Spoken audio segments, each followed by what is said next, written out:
Hey everyone, I'm Kyla. Welcome to my channel where I talk about the stock market and the economy, amongst other things. My mind is a barrel, loaded clips and my guns tucked.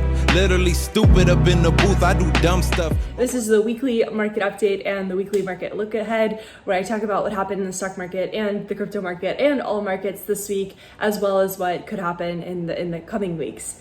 So I normally break this down into the market, the economy, and crypto, and get into fun stuff in each of those categories. This video is posted a little bit later. So why is it posted a little bit later? It's because I made one mistake and it cascaded. So I normally edit over the weekends along with my editor Josh, and I normally finish all the edits Monday morning, and then I'll post on Monday morning as well, and that's when the newsletter comes out.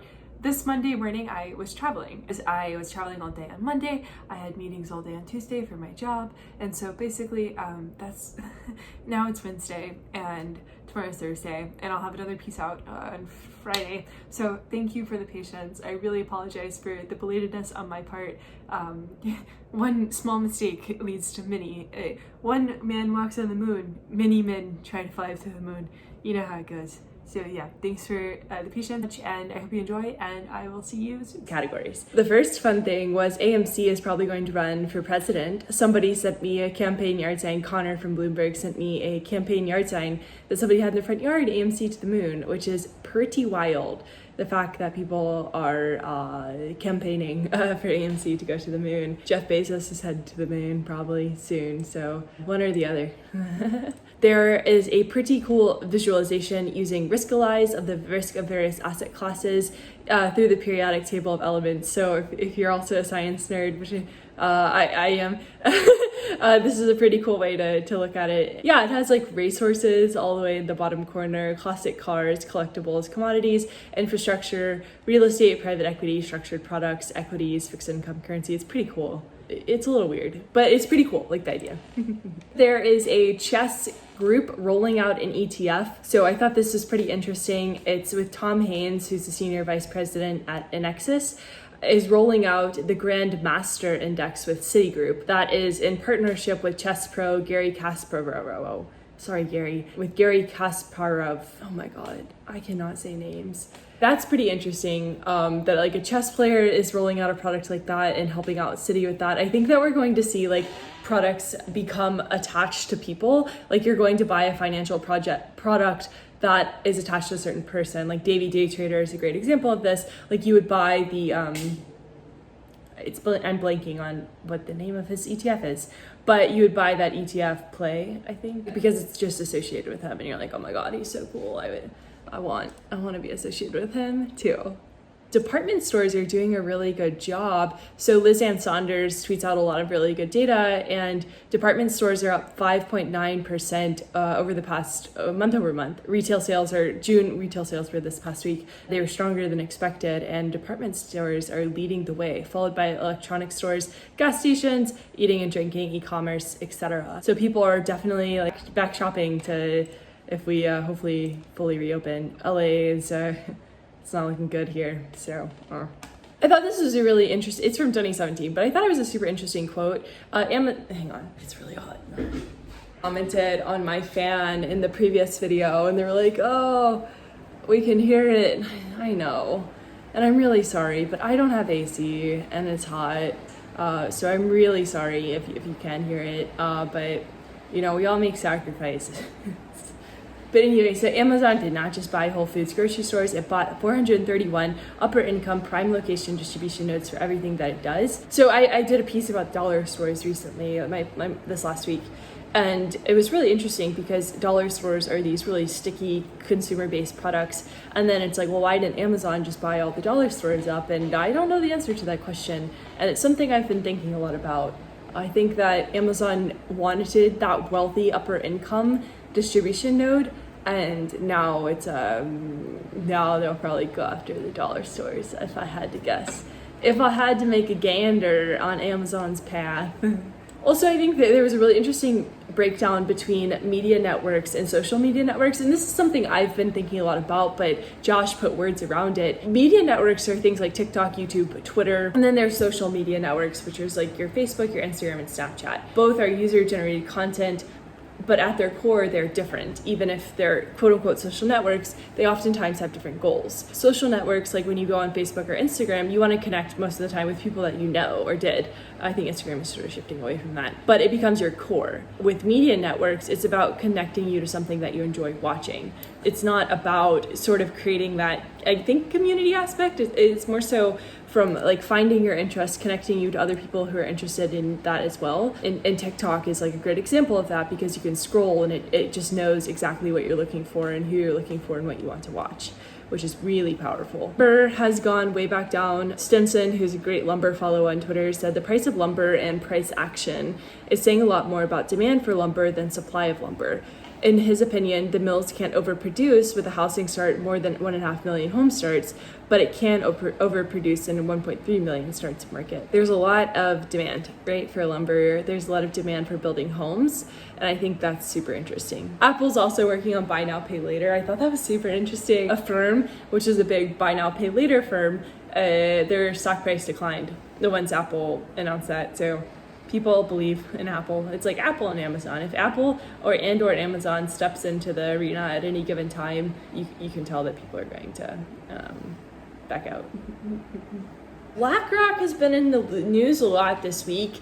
Their CEO came out and said that everybody's going to have to work a little bit more because of retirement. Americans may need to work longer and take investment risk to afford retirement. And that feels bad.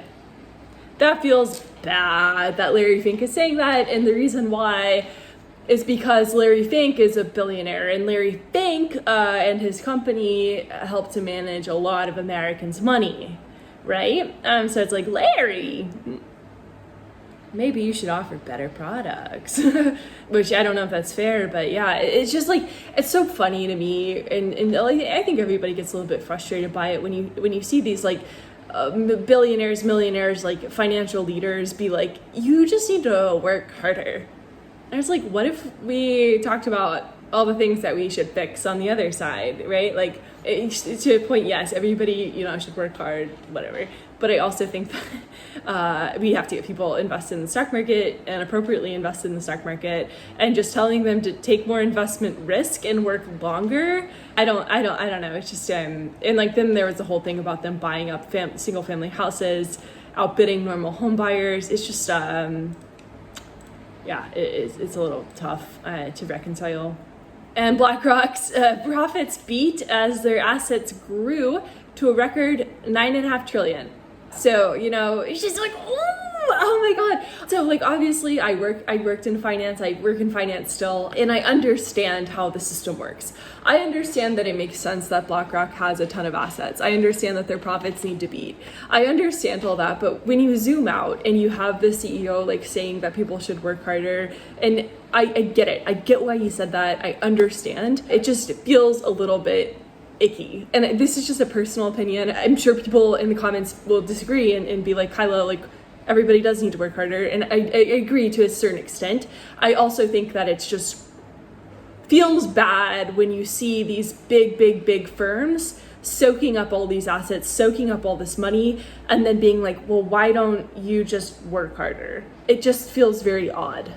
So that's my little rant for this video. One more item, actually. BlackRock was supposed to be a key player in the crisis response for Trump and the Fed. Trump sought out Larry Fink's advice during the coronavirus fallout, and BlackRock was pumped up during 2008. So it's kind of like, we all pat each other's backs, which is just how it works out there. But then now he's like coming out and being like, I do not believe that inflation is transitory. This is Larry Fink. And you also had Yellen coming out and saying that this week too. And so it just seems like Larry Fink is just doing everything that he can to make things tough for everybody. So thanks, Larry.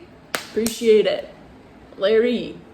Also, Facebook is investing $1 billion in the creator economy. So this is Zuck primarily. He came out and said that, and I feel fine about it. I think it's good that people are like investing in creators, and it sounds to them like it's more so like a direct investment, like how you would do like a VC cap table for creators. And I think that's great.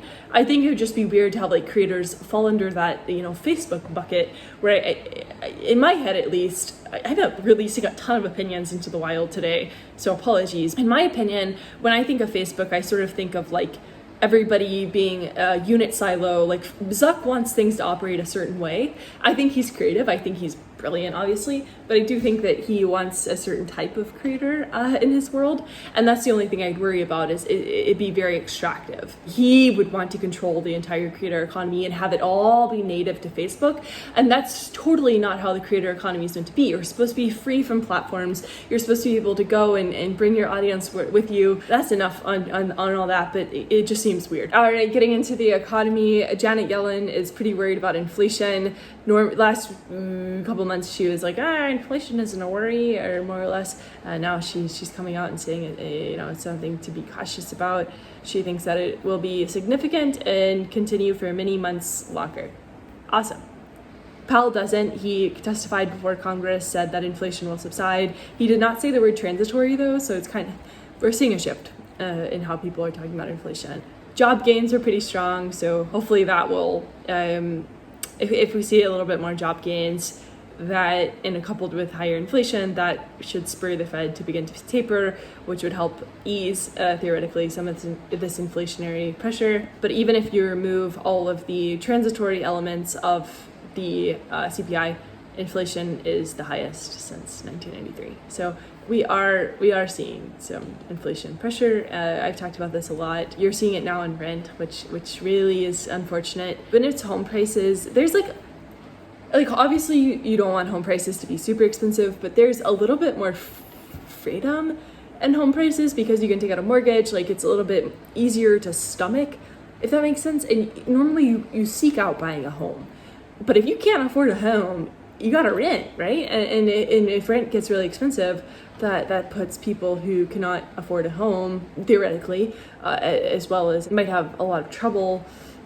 paying rent. It just puts them in a really tough spot. So when it starts affecting these like day-to-day items, inflation, that's when I get a little bit worried, like food prices, rent, these necessities. That's when I begin, Kyla, the most important person. Just kidding. But that's personally when I get a little bit, when I pay very close attention to this, because we do not want rent just shooting through the roof. That could be really bad. I don't think it will, but that could be super bad. But it's also gotten cheaper to build a house. So if you can't afford rent, 2/3 of the material cost for making a house has been wiped out in the past 2 months. So a little bit on crypto quickly. Yellen is trying to get people together to talk about stable coins, which is interesting because Powell came out this week and was like, if the Fed develops a CBDC, we don't need digital currencies. Okay, that's not good. I do think that we're going to see some regulation in crypto moving forward, just based on what both of them are talking about and how both of them are approaching the situation. That'll be fun and interesting and worrisome. Crypto trading is falling off the roof. I mean, all trading is. Like, a lot of people have exited the markets, and not a lot of people in the crypto space. I think Bitcoin's going third again. Yeah, let's see. Yeah, right around 30K. Not great in crypto land. But yeah, so that, like, very sorry that I spent so much time on market stuff this time. But yeah, so this was the weekly market update, weekly market look ahead. I will have another piece out this week. I'm not sure what it'll be about, but I'm trying to do a research paper and the weekly market updates every week. If you have thoughts, suggestions, comments on any of it, just let me know. Happy to modify if you think it'd be best. Yep, yeah, I'll be back probably Thursday or Friday. So thanks for hanging out. Thanks for chilling. I truly appreciate the time. It means a lot to me. And yeah, I'll talk to you soon. Bye.